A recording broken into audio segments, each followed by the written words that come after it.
3절에 보면 이제 이어서 부모 공경에 이어서 어떤 말씀이 나옵니까? 나의 안식일을 지키라 하시죠. 나의 안식일을 지키라. 십계명 네 번째 계명인데 이 안식일을 지키면서 나를 지으신 하나님 그리고 나를 구원하신 하나님을 기억합니다. 이 안식일을 지키라는 십계명 말씀에 이 출애굽기와 신명기에 그 근거가 나오잖아요. 하나는 창조, 하나님이 이 세상을 지으시면서 안식하셨다. 그리고 두 번째는 너희를 건지신 그 하나님이 안식하게 하셨다. 이렇게 말씀하시는데 우리가 그거를 기억하는 날입니다. 안식일은 주일로 이어지게 되죠. 그래서 우리가 주일을 지키면 뭐라 그래요? 주일이 우리를 지켜준다 그러죠. 주일이 내가 타락하는 거를 막고 거룩하도록 지켜줍니다. 주일에 하나님을 기억하고 이렇게 공동체로 모여서 함께 예배를 드림으로써 나의 삶의 우선순위가 바르게 세워집니다. 다른 것이 내 첫 자리에 들어오는 것을 막아주는 거죠. 주님과의 나 사이를 비집고 들어오는 것을 막아주는 거죠. 이러면 자연스럽게 그 뒤에 하나님이 금지하는 우상숭배가 떠나가겠죠. 멀어지겠죠. 4절을 같이 읽어볼까요? 4절 시작. 너희는 헛된 것들에게 향하지 말며 너희를 위하여 신상들을 부어 만들지 말라. 나는 너희의 하나님 여호와이니라. 그 신상들 앞에 너희를 위하여라는 말이 붙어 있어요. 너희를 위하여. 그러니까 신상들을 왜 만든다는 거예요? 자신을 위해서 만든다는 거예요. 근데 그게 어떻다는 거예요? 앞에 보면 헛된 것들이다 라고 하십니다. 그러니까 히브리어 본문으로 보면 이게 단어 유희예요. 하나님이 여기 히브리어 좀 오브라한 글씨를 써놨는데 위에다 토시를 써놨죠. 그래서 헛된 것들이 히브리어로 엘릴림입니다. 그리고 하나님 할 때는 엘로힘이라고 읽어요.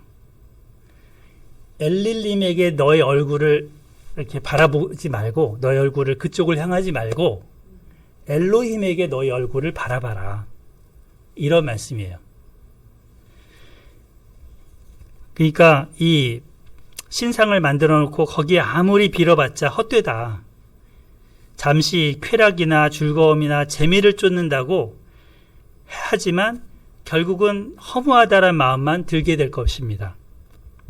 그것들은 엘릴림이기 때문이죠. 헛된 것들이기 때문이죠. 잠깐 주는 그 기쁨은 하나님이 주시는 영원한 기쁨하고 비교할 것이 안 됩니다. 참된 기쁨은 엘로힘 하나님 안에 있습니다. 그 유명한 초대 교부 중 한 사람이었던 아우구스티누스라고 있죠. 그 사람이 참회록이라는 책을 썼어요. 그 참회록의 1장을 이렇게 앞에 읽어보면 이런 말을 합니다. 인간은 누구나 그 마음에 하나님이 아니고서는 채울 수 없는 빈 방을 가지고 있습니다. 하나님, 제 마음에도 하나님만이 채울 수 있는 빈 방이 있습니다. 하나님, 그 공간을 찾아주세요. 이렇게 고백을 합니다. 그런데 그 공간을 다른 것으로 채우려고 하기 때문에 불행해질 수밖에 없다는 것입니다.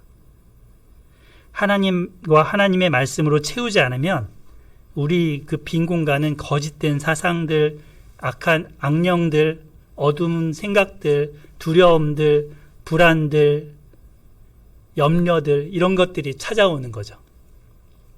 그리고는 하루 종일 그 염려하면서 걱정하면서 닥치지도 않을 거를 가지고 미리 걱정하면서 세월을 허송세월합니다. 게임 같은 것도 아무리 해도 손가락만 아프지 시간만 날아가지 인생을 더 풍요롭게 하는 건 아닙니다. 그동안 헛된 것들에 여러분의 얼굴을 향하고 있었다면, 그 엘릴림을 향하고 있었다면 과감하게 머리를 180도 돌리십시오. 황금 같은 시간을 나를 위한 신상을 만든다고 애쓰던 노력들을 거두시기를 바랍니다. 자기 성취를 위해 열심히 애쓰는데 그것이 나 자신의 영광을 받기 위한 것이라면 그게 바로 엘릴림을 바라보는 것입니다. 이거는 훅 불면 날아가 것들입니다. 교회 내에서도 이런 게 있을 수 있어요. 사람들의 인정과 칭찬을 받고 싶어서 신앙생활하는 모습, 그것이 신상을 만드는 것입니다. 또 목회자들도, 저도 목회자지만 교회를 늘리고 교세를 확장하고 자기를 지지하는 사람들이 많아진다고 그것에 막 희희낙낙 좋아한다면 이것도 결국 신상을 만드는 것입니다. 이렇게 거룩한 그 삶에 있어서 지금 첫머리가 뭐예요? 부모 경외, 안식일 준수, 우상숭배 금지, 이런 것들이 있습니다. 우상숭배는 탐심이라고 그랬잖아요. 탐심은 모든 우상숭배의 근원이라고. 그래서 이런 것들을 채우면서 자기 힘을 부풀리고 길들이려고 하는데, 힘이 세지면 어떻게 합니까? 약하고 연약한 자를 함부로 하죠. 갑질한다고 하죠. 갑질. 자기가 가진 힘으로, 돈의 힘으로, 학력의 힘으로, 지위의 힘으로, 때로는 미모의 힘으로 하나님 주신 힘으로 이렇게 갑질을 하는 그런 짓을 하는데, 이거를 지금 엄중하게 명령하십니다. 깨부수라. 과감하게 깨부수라. 갑질 대신 그럼 뭘 해야 될까요? 그 대안을 지금 하나님이 내놓고 계십니다. 자, 세 번째 주제가 하나님이 주신 힘으로 이웃을 사랑하라는 것입니다. 내가 내 몸을 사랑하듯 이웃을 사랑하라는 것입니다. 우선 화목제사에 대해서 말씀하시죠. 5절부터 8절입니다. 제가 읽을게요. 너희는 화목제물을 여호와께 드릴 때 기쁘게 받으시도록 드리고, 6절 읽어주실까요? 6절 시작. 그 제물은 드리는 날과 이튿날에 먹고 셋째 날까지 남았거든 불사르라. 셋째 날에 조금이라도 먹으면 가증한 것이 되어 기쁘게 받으심이 되지 못하고, 8절 읽어주세요. 시작. 그것을 먹는 자는 하나님의 성물을 더럽힘으로 말미암아 죄를 담당하리니.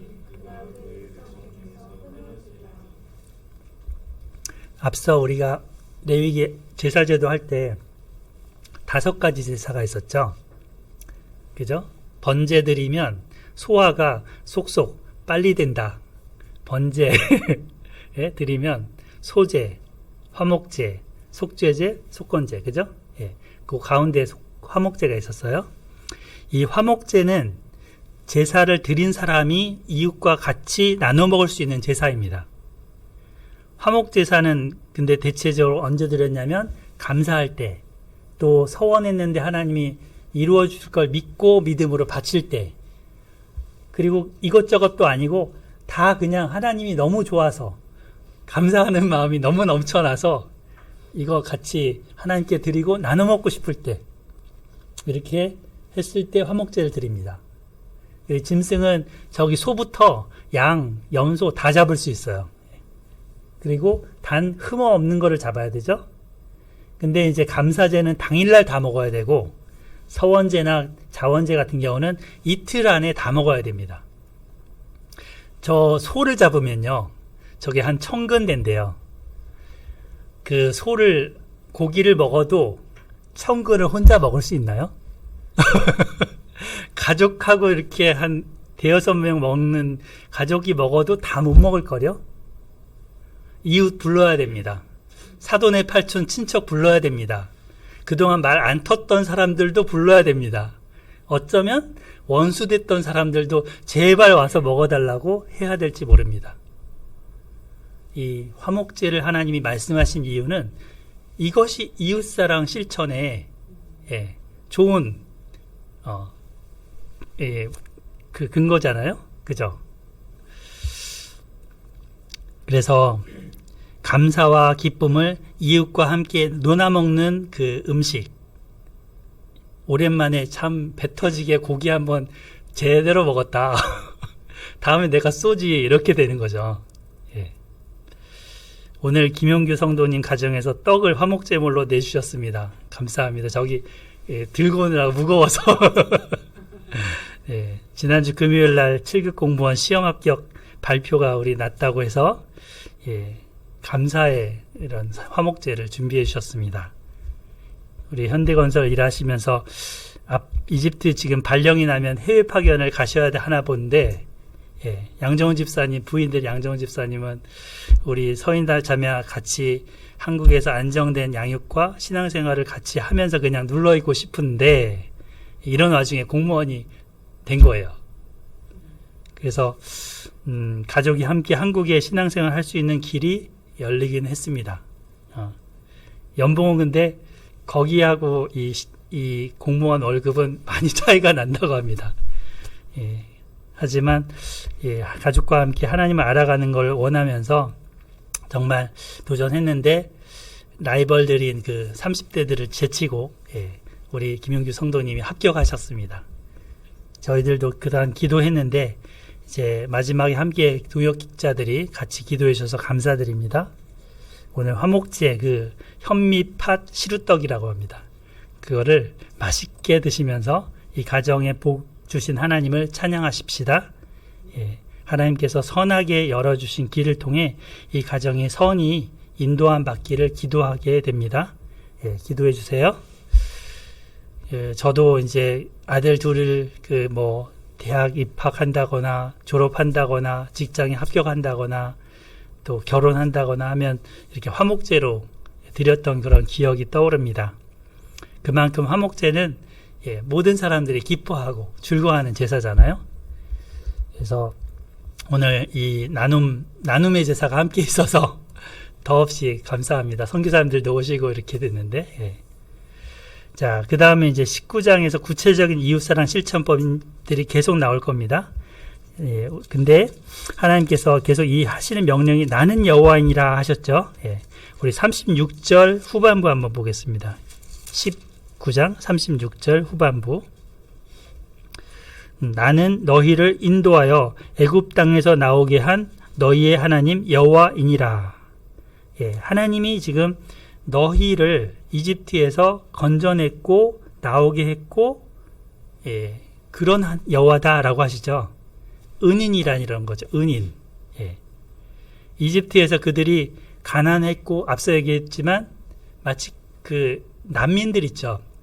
저기 중동 같은 데 보면은 천막 텐트 짓고서 거기서 진짜 씻지도 못하고 잠도 제대로 못 자고 먹지도 못하면서 막 이렇게 텐트로 해갖고 널브러져서 사는 사람들 있죠. 그 사람들이 난민이에요. 거류민이라고도 해요. 예, 그런 꼴이었다는 거예요. 이들이. 정말 거기다가 땅도 없죠. 예, 땅도 없고 고생도 하면서 이집트인들의 학대를 받았죠.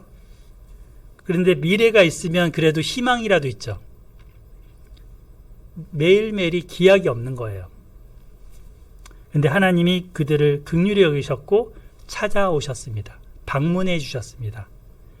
그래서 10가지 재앙으로 피게이파, 악도금의 암장, 이 10가지 재앙으로 이집트를 박살내고 그들을 강한 손으로, 바로의 강한 손을 꺾고 건져내 주셨습니다. 아무런 대가 없이. 그들이 뭐 하나님한테 잘한 것이 없거든요. 뭐 값을 드린 게 아니거든요. 그런데 하나님의 일방적인 사랑을 받았습니다. 그러니까 너희가 받았던 그 사랑, 그 은혜를 이웃과 나누라는 것입니다. 자, 33절 34절.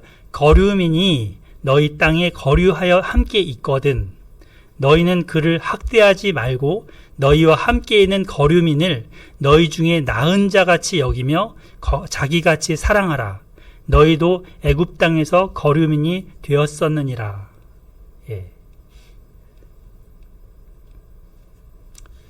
이렇게 고생했거든요. 맨날 저기 바지 팬티 같은 거 하나만 입고 맨날 하루 종일 일하면서 떼약볕에 시꺼멓게 그을려가면서 배고픔 줄여가면서 그렇게 학대당했거든요. 근데 이들을 하나님이 건져내셔서 이제 만나와 메추라기로 먹이시면서 지금 가나안 풍요의 땅으로 주시잖아요. 니네 과거 때 좀 생각해봐.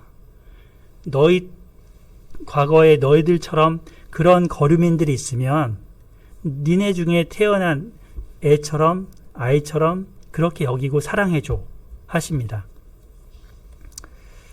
개구리가 올챙이적 시절을 잘 모른다고 하는 말이 있습니다. 우리의 기억이 너무나 쉽게 잊혀지기 때문입니다. 조금 배를 두들기만 하면 내가 잘나서 내가 잘해서 된 것처럼 왠지 어깨에 힘이 들어가고 그 힘을 과시하려고 합니다. 하나님께서는 그러지 말라고 하십니다. 너도 비정규직 노동자 시절이 있었지 않냐.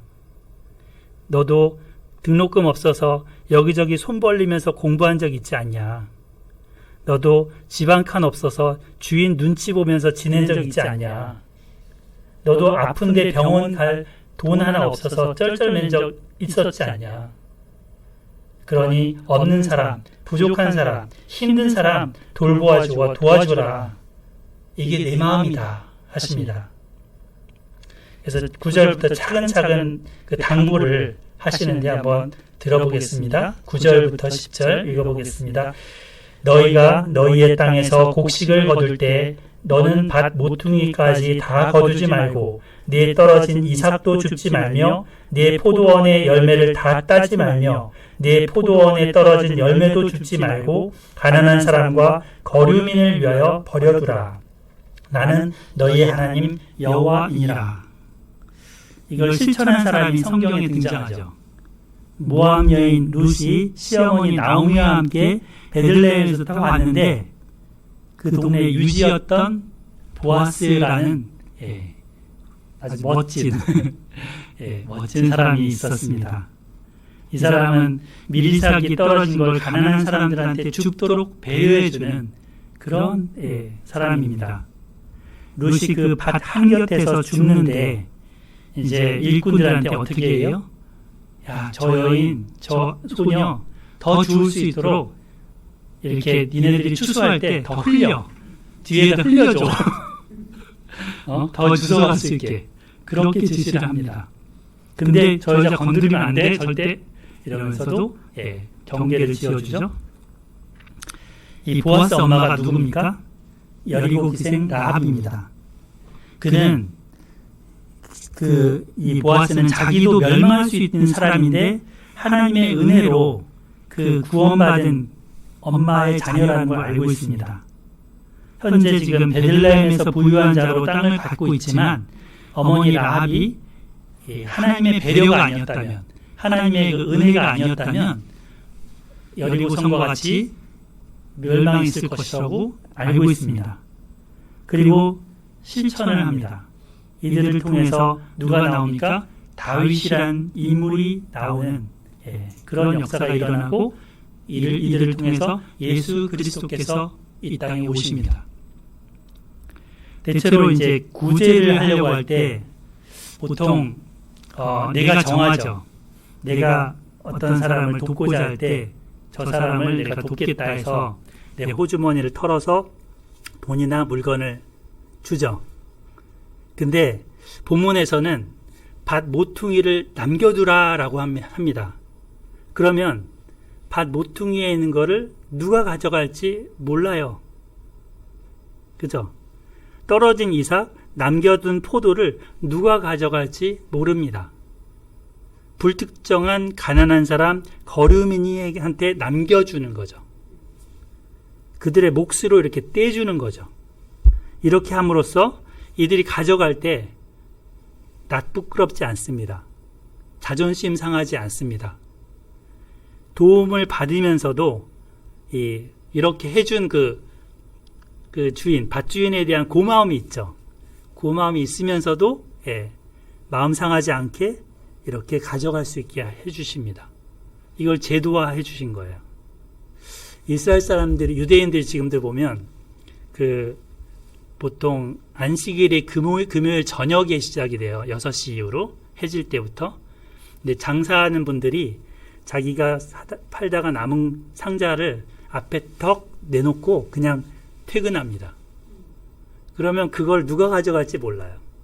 그냥 못 먹는 사람들이 가져가서 먹는 겁니다. 하나의 이런 모퉁이를 남겨두는 그런 걸 실천하는 거죠. 나는 내가 돕는 사람이 누군지 알아야 된다고 생각하는데 하나님이 기억하신다는 거예요. 하나님이. 예. 자, 11절 12절 너희는 도둑질하지 말며 속이지 말며 서로 거짓말하지 말며 너희는 내 이름으로 거짓 맹세함으로 네 하나님 여호와 이름을 욕되게 하지 말라. 나는 여호와이니라. 지금 법정에서 정직하게 증언하라고 하시죠. 너는 네 이웃을 억압하지 말며 착취하지 말며 품꾼의 삭슬 아침까지 밤새도록 내게 두지 말며. 지금 이제 품꾼이 나오는데 품꾼은 하루 벌어 하루 먹죠. 그날 일한 거로 그날 먹습니다. 근데 정당한 이 대가를 그날 안 주면 어떻게 해요? 그날은 배를 곪으면서 그 추위를 참으면서 하루를 자야 돼요. 이거를 지금 이 본문에서는 억압하지 말며 착취하지 말며라고 나와요. 그러니까 정당한 대가를 안 주는 것 자체가 억압이고 착취라는 거죠. 기한 내에 맞추어서 품꾼한테 봉급을 주어서 하는 것이 정의라는 거죠. 가진 것을 빼는 건 아니잖아요. 그죠? 가진 걸 뺏는 게 아니라 지금 제때 안 줬다는 거거든요. 그거를 억압과 착취라고 하나님이 말씀하십니다. 14절 너는 귀먹은 자를 저주하지 말며 맹인 앞에 장애물을 놓지 말고 네 하나님을 경외하라. 나는 여호와이니라. 그러니까 지금 장애인의 장애를 함부로 장난거리로 삼으면 안 된다 하십니다. 귀먹었다고 저 사람 안 들리지? 하면서 이 사람에 대해서 막 험담을 한다거나 눈 안 보이는 사람 앞에 뭔가 걸려 넘어질 장애를 놓는다거나 하지 말라는 거죠. 하나님이 이걸 미워하시고 싫어하십니다. 하나님은 이들의 눈이 되시고 이들의 귀가 되시기 때문입니다. 이들을 함부로 하면 하나님이 보복하십니다. 15절부터 16절까지 보면 너희는 재판할 때 불의를 행하지 말며 가난한 자의 편을 들지 말며 세력 있는 자라고 두둔하지 말고 공의로 사람을 재판할지며 너는 네 백성 중에 돌아다니며 사람을 비방하지 말며 내 이웃의 피를 흘려 이익을 도모하지 말라. 나는 여호와이니라 하셨습니다. 여기 백성 중에 돌아다니며 사람을 비방한다 그랬는데 그러니까 소문을 퍼나르는 경우를 말합니다. 이 사람 저 사람 돌아다니면서 흉보는 사람, 그 사람의 입은 이 공동체를 파괴합니다. 이간질시킵니다. 특히 재판에 있어서 공정하게 해야 되는데 가난하다고 편을 들어준다거나 힘 있는 자라고 그쪽에 서서는 안 된다고 또 하십니다. 공의로 사람을 재판하라. 17절 너는 내 형제를 마음으로 미워하지 말며 내 이웃을 반드시 견책하라. 그러면 네가 그에 대하여 죄를 담당하지 아니하리라.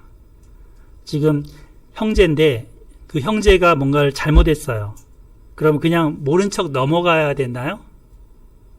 그러지 말라는 거죠. 네가 견책하다가 미움을 당할 수도 있지만 잘못을 진실하게 얘기해 주라는 거예요. 진실한 사랑에서 나오는 충고로. 근데 견책하지 않아서 죄가 그대로 그에게 있으면 그 죄가 커지면 그 죄에 대한 대가는 말을 안 한 사람에게 돌아옵니다. 18절 같이 읽어보겠습니다. 18절 시작. 원수를 갚지 말며 동포를 원망하지 말며 내 이웃 사랑하기를 내 자신과 같이 사랑하라. 나는 여호와이니라. 하나님께서는 원수를 갚지 말라고 하십니다. 예. 중국 영화 좋아하시나요? 제키 찬 나오는 뭐 이런 영화들? 그런 거 보면은 보통 아버지나 스승이 같은 무림의 굉장히 쌍수가 되는 사람한테 당하잖아요. 그걸 딱 어린 아들이 딱 봐요. 그리고는 이를 걸면서 막 무술을 연마하고 길러서 걔를 물리쳐 죽이고 이제 장 끝나는 원수가 없는 아주 호쾌하게 이렇게 통쾌하게 끝나는 무슨 영화들이 많습니다. 우리 본성 안에는 이 원수 갚아줘야 된다는 보복 심리가 있기 때문이죠. 근데 여기 보면 원수를 갚지 말라고 하셔요. 그럼 누가 갚아줘요? 하나님이 갚아줍니다. 예. 원수 갚는데 도 같은 분은 하나님이십니다. 그러니까 넘기라는 거예요. 하나님께. 다윗이 사실 이게 원수가 있었죠. 사울. 사실 다윗이 잘못한 거 없거든요. 오히려 골리앗을 무찌르고 왔을 때 그 이스라엘 여인들이 다윗이 죽은 자는 뭐 만만이고 사울이 죽인 자는 천천히다 이렇게 비교해 갖고 그 말에 이제 사울이 탁 도른 거 아니에요. 마음이 시기심으로. 평생에 쫓겨다녔죠. 근데 사위도 됐었잖아요. 사위도 됐는데 딸 메랍이나 미갈이나 다 없이 혼자 도망 다니다가 아비가일이나 이런 여인도 만나서 결혼도 하기도 하고 먹여 살려야 되니까 부잣집 여인들 출신들 만나서 자기 부하들 먹여야 되니까 그렇게 하기도 하고 블레셋에 도망가서 살기도 하고. 근데 그 나중에 이 요나단과 사울이 죽고 난 이후에 어떻게 해요? 활의 노래라고 하면서 애곡하는 노래를 부르게 하죠. 자기 원수가 죽었는데 막 경사부스러운 노래를 불러야 되는 거 아니에요? 근데 슬픈 노래를 부르게 합니다. 거기다가 사울의 손자 무비보셋을 자기 밥상에 불러다가 놓고 먹이게 하고 친아들처럼 대해줍니다. 원수를 선으로 갚은 거죠. 그래서 이 원수를 갚지 말라. 네 이웃 사랑하기를 내 자신과 같이 사랑하라. 이 말씀을 다윗은 몸소 행했습니다. 예수님 어떠세요? 예수님 십자가에서 자기를 못 박는 자들이잖아요. 근데 뭐라 그래요? 저들을 사하시라고, 저들이 하는 짓을 자기들이 알지 못한다고 하면서 그들을 왜 기도하잖아요. 이거를 또 예수님을 따른 스데반이라는 사람, 자기를 돌로 치는 자들을 향해서 저들을 용서해달라고 기도하죠. 그래서 예수님께서는 제자들에게 이렇게 말씀을 하셨습니다. 산상수훈에 보면 마태복음 7장 12절 저 밑에 있죠. 그러므로 누구든지 남에게 대접을 받고자 하는 대로 너희도 남을 대접하라. 이것이 율법이요 선지자니라. 남에게 대접을 받고자 하는 대로 너희도 남을 대접하라. 또 여기서는 내 이웃 사랑하기를 내 자신같이 사랑하라. 내 자신이 나를 얼마만큼 사랑할까요? 나는 내 결점이 있어도 사랑하죠. 근데 저 이웃은 결점이 있으면 사랑하기 싫죠. 그렇잖아요. 근데 예수님이 저 사람의 결점과 약점이 있어도 사랑해 주라는 거예요. 그 거류민들을 보면서 이렇게 비난하는 사람들이 있어요. 쟤네들이 경제적인 능력이 없는 거는 쟤네들이 그렇게 만든 거야. 응? 쟤네들이 한테를 도와주면 쟤네들이 다시는 안 일어설 거야. 계속 받아먹기만 할걸? 이렇게 하는 사람들이 있어요. 그러지 말라는 거죠. 너가 그 입장이 돼봐라. 라는 거예요. 그래서 이 19장에서 이야기하는 이웃사랑은 그냥 감정을 짜내는 게 아닙니다.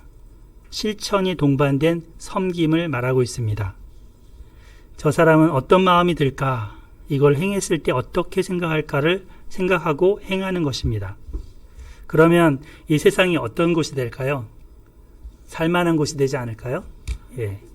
웃음과 기쁨과 감사함이 있게 될 것입니다. 예, 이제 말씀 마무리하겠습니다. 오늘 우리는 거룩을 향한 이웃사랑의 말씀, 하나님의 당부를 들었습니다. 맛있는 밥을 잘 드셨나요? 예, 배부르게 드셨기를 바랍니다. 네. 내 곁에 이웃이 힘겹게 있을 때 너만 괜찮다고 되겠니? 하는 주님 음성을 듣습니다. 너에게 준 것으로 너도 나누려무나. 내가 너한테 준 것, 그걸 기억하고 너도 이웃에게 베풀려구나 라고 하십니다. 이런 삶을 살아가는 것은 하나님을 닮아가는 것입니다. 부모 경애로부터 시작해서 곳곳에, 우리 삶의 곳곳에서 이렇게 거룩하게 살아가는 우리 모두가 됩시다. 예수님은 우리가 원수 됐을 때, 죄인 됐을 때, 우리가 연약할 때 자기를 내어주셨습니다. 그래서 그 하나님의 사랑을 보여주셨습니다. 그러니까 우리 부모님 나한테 안부 물어오기 전에 내가 먼저 전화드리고 어디 아프신 데는 없는지 관심과 사랑을 드려야 되겠습니다. 그리고 내 몸을 위해서 이것저것 챙기면서 살아가지만 우리 이웃들을 살피고 돌보기 위해서 챙길 수 있는 그런 우리 손과 발이 되기를 바랍니다. 2022년 그런 한 해로 살아가는 우리 모두가 됩시다. 아멘. 18절 같이 읽고 기도하겠습니다. 18절 시작. 원수를 갚지 말며 동포를 원망하지 말며 네 이웃을 사랑하기를 네 자신과 같이 사랑하라. 나는 여호와이니라. 아멘. 하나님 아버지, 저희 거류민처럼 살았던 저희들을 먼저 찾아와 주시고 그 크신 사랑을 주셔서 감사드립니다.